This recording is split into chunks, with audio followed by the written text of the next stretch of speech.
Welcome back, class. It's been a while. I haven't done a video in a couple weeks. Hope everyone had a good break. We're starting right back up with some stuff that you have seen before, I believe. We're talking about angles and their measures today. We're going to go into trig this chapter, some fun stuff. First thing we need to know is how do we measure an angle? Well, standard position is basically measured. It's measured from the positive x-axis. Okay, and then we go counterclockwise.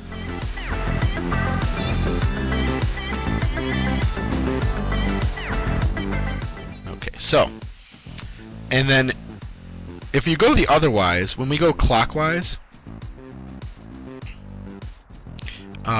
those give us our negative angles. So clockwise is for negative angles. Okay, so again, you would start right here at the positive x-axis, and let's say we want to go through up to this terminal ray here. That would be my angle, and I'm just going to say theta for the angle because that's what we usually use. A reference angle is measured from the closest x-axis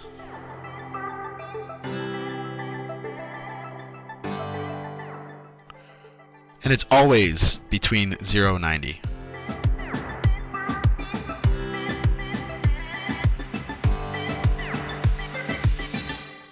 Or I guess if you're in radians, 0 and pi over 2. Okay, so in this case, the reference angle, if you look at my example up here, the reference angle would be the closest from where we ended, the closest way we can get to the x-axis, so that would be this little angle here. That'd be the reference. Alright, so draw each angle in standard position, then state the reference angle. So let's do a couple of these. So I'll make a little grid. 60 degrees is about here, since 90 is the full thing. So there's 60 degrees. And hopefully you notice that where's the reference angle? Well, the closest way to get to the x-axis is this way right here, which is also 60 degrees. So when you have an acute angle, it's the same thing. Alright? Now we're going to draw negative 150. And like I said above, negative means you go in the opposite or clockwise direction. So 90 is here, 180 is here, 150 is a little bit less than 180. So that would be negative 150 degrees. Now we have to figure out where the reference angle is. Well, the reference again is the closest to the x-axis, which would be here. And that would be, well, if that's 150, that's 30 more. So the reference is 30 more, 30 degrees. By the way, always list the reference as a positive value. We don't care which way it's going, I just want to know how much is left. Now this is called an angle of rotation because it's going around multiple times to get to the same spot. So 540, if I go around a full circle, that's 360, and then another 180 will get me to 540. So that is where we end up. Now, we're already on the x-axis, so that means the reference angle is 0 degrees, because I can't go further. Okay. So that's how you draw an angle and also how you find a reference. Now, with radians, remember radians are 180 degrees is the same as pi, so this is 180 or pi. This is 0, which means this is a half of a pi, or pi over 2. So there's 1 half, 2 half, 3 pi over 2, and then again we go to 2 pi is also the same thing as 0. To change, so if you want to go from degrees to radians, you multiply by pi over 180.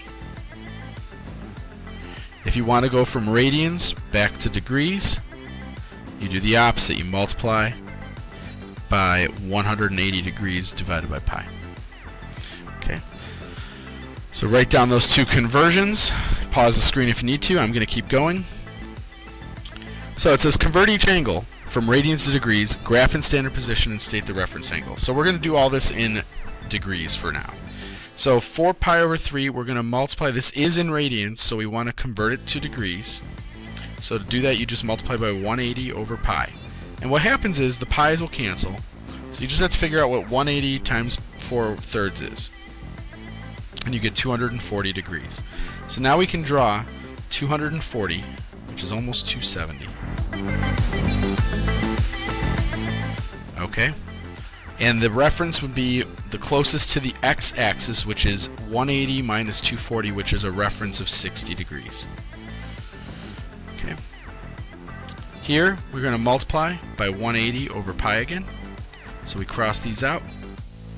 When you multiply 21 times 180 and divide it by 4, you get 945 degrees, which is a big angle of rotation. It looks like it goes around once for 360, 720, and then we go all the way to 225 more. So, and again, you can use your calculator to figure that out. So that's where we end up. And then if that's the case, you get 45 degrees as the reference. Finally, if you do 180 over pi here, you get negative 90 degrees. So if you draw negative 90 degrees, you start here, you go here, and there we go.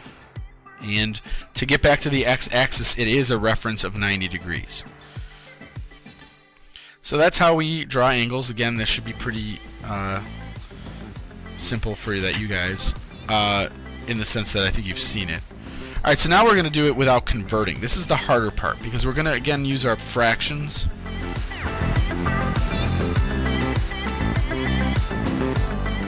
And I'm going to kind of show you guys what you can think of.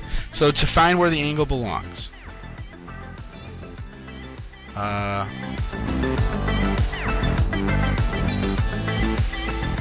you can do a couple things.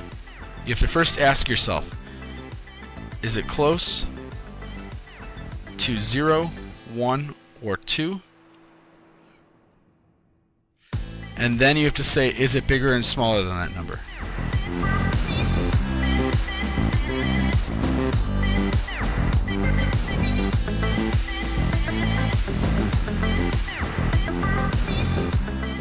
Okay, so pause the screen to finish writing this, but we're looking for what is that fraction, and then we can figure out kind of where it is.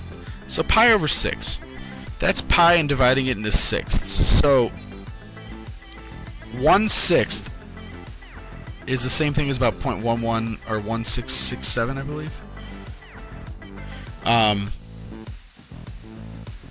Which means that this is closer to 0, but it is positive. It's more than 0, so we're going to be in quadrant 1. It's going to be more than 0, but close to 0. So this is in quadrant 1. This fraction, again, you're only looking at 3/4, is, I'm sorry, this is close to 0, so it's in quadrant 1. This is closer to 1. And remember, 1 pi is over here. This is where pi is.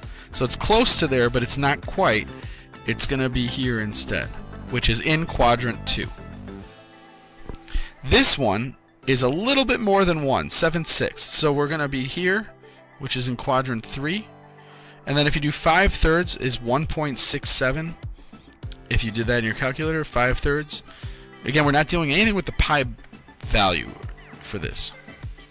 It's going to be a little bit more, or a little bit less than 2, so we're in quadrant 4. And notice how the reference angles are related to angles in radians. 7/6, for example. Well, actually, we'll do it on these. Convert each angle from degrees to radians. So, again, it's pi divided by 180. Now, in the calculator, all you're going to do is 60 divided by 180, and 60 divided by 180 is 1/3, so you're going to write pi over 3. Let's just convert all these real quickly. So you're going to do 240 over 180. When you math frac that, you should get 4/3. So you'd say 4 pi over 3. 315 divided by 180. When you do that, you get 7/4. And then you put the pi there. And 720. 720 divided by 180 is 4 pi.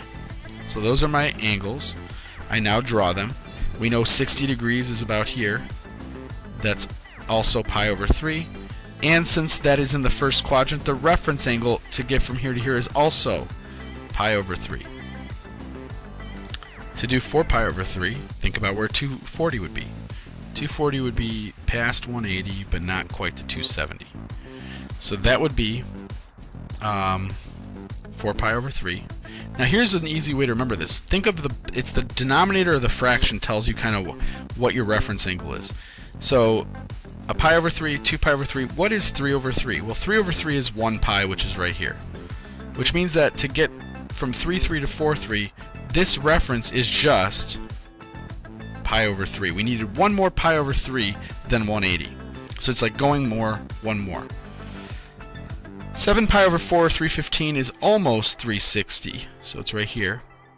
Well, how many more pi over 4s do we need to get around? Well, if we do one more, we're at 8 over 4, which is 2 pi, which is here. So that means to get to the x-axis, the reference is just pi over 4. So look at the denominator. It's usually just 1 pi over that denominator. In fact, it always will be that. Just in case you were wondering. And then here we have 2 circles, and since we are already at the x-axis, the reference angle is 0 radians. Alright, the last thing I'm going to do real quick, we're going to convert. It's just typing in the calculator. So to find these symbols, okay, the degree symbol and the minute symbol are under second and apps. And then to get the second symbol, you need to do alpha and then plus. Okay, so write those down. Pause the screen if you need to. I'm going to show you real quick because I'm running out of time here on my video. If I bring the calculator up, I need to type in 78 degrees. Oh, make sure you're in degree mode. So watch what I do. I have 78, and then I have to get the degree symbol. Second apps. And there it is. So I hit enter. Then I do 15, and then I hit second apps, and then I move down 1 to get the minute symbol, and then I do 40. Now remember, the second symbol is alpha plus, and there it is. So that should be the problem that you see on your paper. It should match there.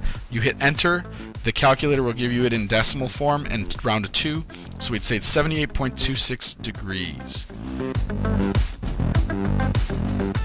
Alright, to go the opposite way, make sure you're in degree mode, and you do basically second, apps, and then you have to find this triangle. It's kind of like math frac. You want DMS. So you type in the number first. So I'm going to type in 28.22, and then I'm going to go to second apps, and I can go down to number 4, and I want that to be in degrees, minutes, seconds, and voila, it changes it to degrees, minutes, and seconds. So I will put 28 degrees, 13 minutes, 12 seconds. Oops, 13 minutes? Yeah. And 12 seconds. And that is how you do converting back and forth. Alright, so that is the first video for the week. Welcome back again. Hopefully the weather warms up. It was freezing over break. And I will see you guys in class.